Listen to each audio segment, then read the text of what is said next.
All right, guys, in my hands, I'm holding the brand new optic that Trijicon has put out. It is called the RCR.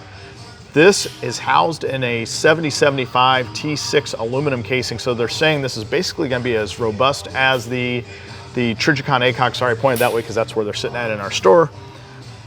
I love the fact that they put it in a small package. I love the fact that it has an RMR footprint, which means it's going to be easy to mount on a lot of different firearms without having to have any type of plate to an adapter plate. They did put a top load battery. It takes the CR2032s, so that's kind of nice. I like the fact that it is an enclosed emitter, and this is the first of its kind from Trijicon. And knowing the product that I've seen out of them in the past, I have no doubt that this is going to be a very robust optic that's probably going to be able to take quite a bit of abuse. If I didn't already mention it, the battery does change on top. That's nice. It is offered currently in a 3 MOA dot.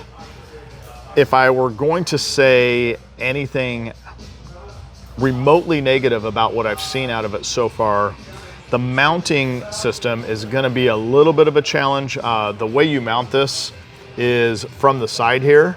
You're going to take the screws on each side and put them in sideways like that, and then you're going to do short little turns until you get it fully seated.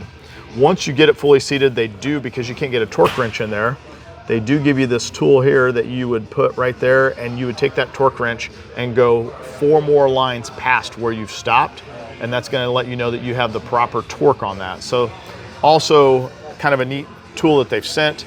You're going to spend a little extra time to mount it that one time, but after that, I think as long as you're not planning on switching this from optic to or from firearm to firearm, I don't think that's going to be an issue.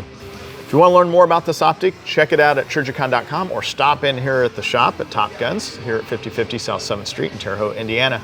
Talk to you all soon. Take care.